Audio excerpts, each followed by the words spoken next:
guys, welcome back to our channel. We have been seeing a lot of comments that have been coming through of people saying, well, of course it's about the gear. Look how much gear you have in regards to Peter's gear. So he's going to run through about why it is and isn't about the gear and go through all of this stuff.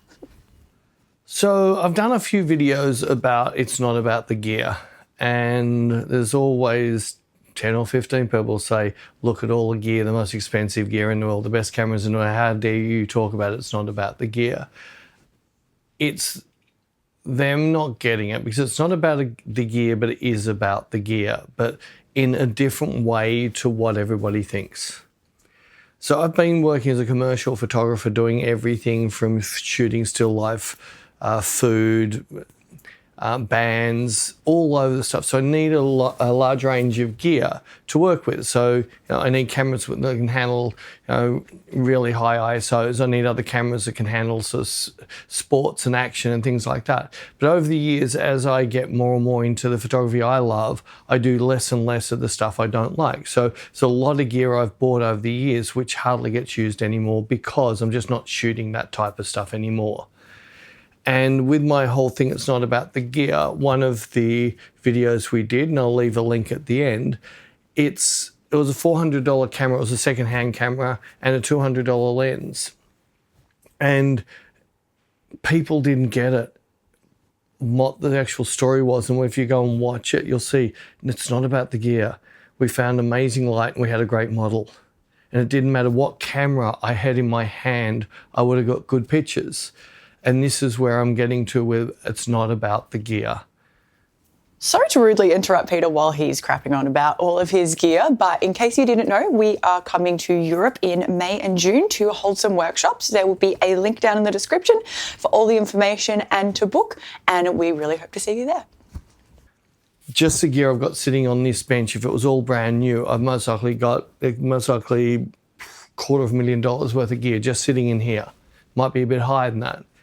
But this is gear that's used for specific purposes, or it's old gear and I don't use it anymore and just haven't sold it yet. But my perfect example is one of my go-to cameras for a while was the Sony 1. And my favorite lenses was a 70-200, a 16-35, and I used to use a prime 50 or 55. And then I'd throw some antique lenses on it with a mount. And I love this. But then I just found I kept on buying lenses and lenses and lenses for it to try and get a look. And it wasn't the lenses that were my problem. It was the camera was my problem. I was so used to shooting with my Hasselblad as my main camera, and I knew exactly what I wanted. When I switched from Canon to Sony to a mirrorless, which gave me the ability to put any company's lens, pretty much anybody's lenses onto this camera, I started just buying too many lenses, thinking the lenses were going to get me this better look. And just before I started this video, when I pulled this off the shelf, I've grabbed my antique 75mm lens, a Leica lens, and I went out and took a couple of shots of Beck. And I thought, why have I wasted money on buying Leica gear when I can put these lenses on this?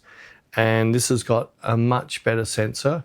It's got so much fast when it comes to things like autofocus and those type of things. Why would I bought this? So after I shot just a couple of frames with that, I've walked out with this camera with a 75mm lens on and got there. The second I put it to my eye, I've gone, that's why. So it's not about all the bells and whistles. It's not having the best sensor in the world or the best ISO, the fastest shutter, all of those things, the fastest autofocus. It's the one that feels the best in my hand. And when I look through the viewfinder, what I see through this viewfinder is 100 times better than what I see through that viewfinder. It's just so much bigger. I can see more clearly. I can see my picture better. It feels nicer in my hand. It just feels so much nicer in my hand. The menu system on this is just so easy to work with. The menu system on this, and look at all the buttons and shit you've got jammed all over it for you to knock and get confused where to find things. This is brought back to minimalistic, and this is what I like about this, because I don't really change my settings much. The only thing I wish this had was 3 dials when I'm using a lens like this, which it doesn't have an aperture ring. So I lose one of my dials for aperture. But I just want an aperture, which is on my lens, a shutter and an ISO. That's all I need while I'm shooting. It's all I'm actually playing on. If I'm on autofocus with a lens, I'll be back button focusing.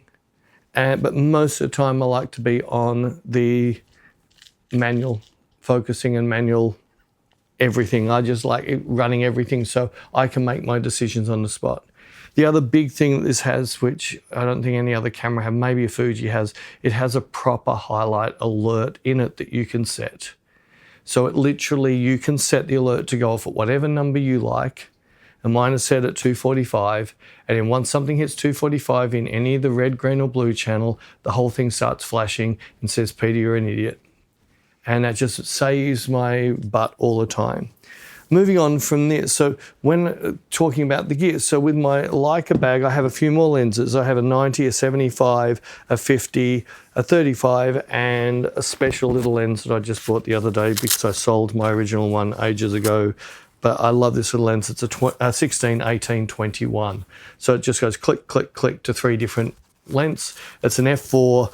I don't shoot a lot super wide, but I find the distortions in this lens are so bad, I love them. So that's why I love it. I do have 2 Leica bodies. I was lucky enough to, when I wanted to try a Leica, I went into the store in Melbourne and they let me borrow 2 bodies. I went for the SL2 rather than the SL2S, mainly because I just saw the slightest difference in the midtones of an image. It was so tiny. What I didn't look at was the ISO is just so much better on the SL2S. It is so much better and it suits me better because I'm more using this out and about in low light places like that. The one lens that I'm really happy I did buy, because all of this stuff is the stuff I love using, but when you get up onto a cliff face at a beach and you can hardly move and the model's over there, I can't go grabbing at different length lenses to get different shots. I can just, with this, it's a 24-90, I can just go zoom in, zoom out. And for in Airbnbs, in small hotel units, all of those things. So the model's doing something really quickly, I can jump in and grab a headshot really quickly and then pull back out. When I'm doing these shots, I'm not looking at super shallow depth of field. So I'm normally shooting 5.6 to f8 on this. So I don't care that this has got a variable aperture because I'm not even in that range. But again, you can hear that I really know what I want from my gear that I'm going to use. So I did a shoot with Railway just the other day on a cliff face.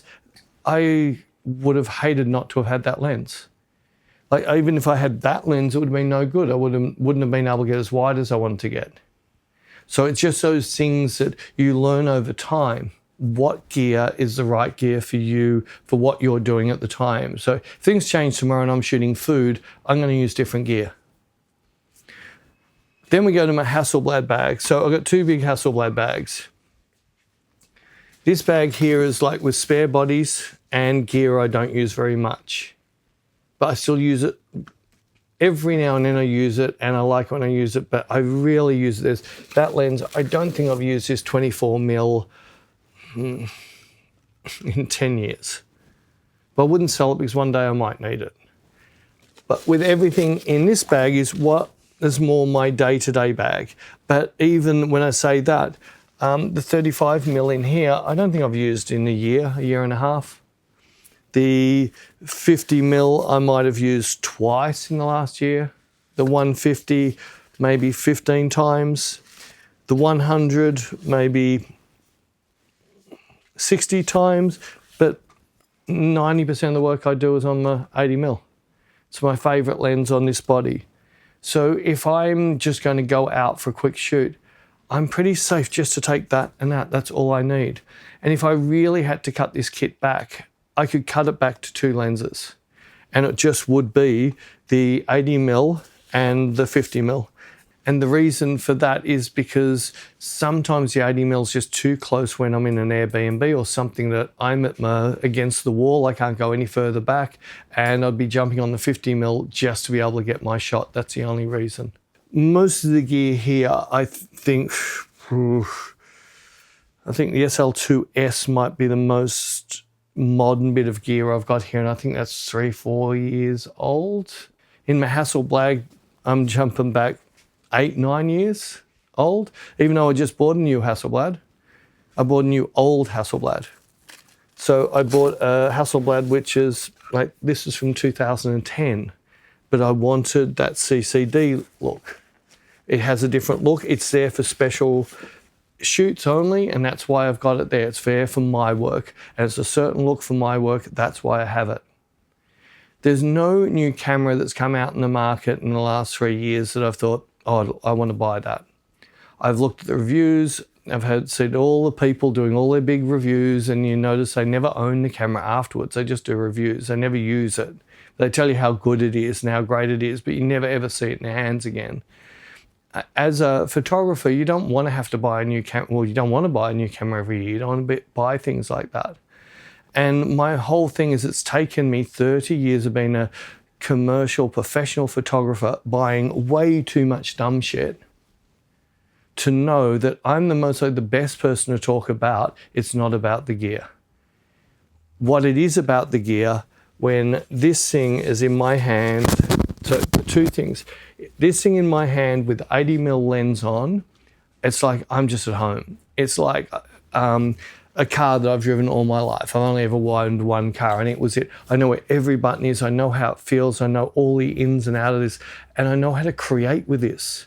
So while it's in my hand, it's not like this alien object. It's actually part of my body. So I don't think about it. I think about my photo. And that's the most important thing in the world. And while I've got this with my 80mm lens on this, I'm not thinking about what lens should I put on, because I have got the best that I love the most. And the more you can find the gear that really makes it that you don't think about the gear while you're taking pictures, you're thinking about your picture, that is the right gear for you to have.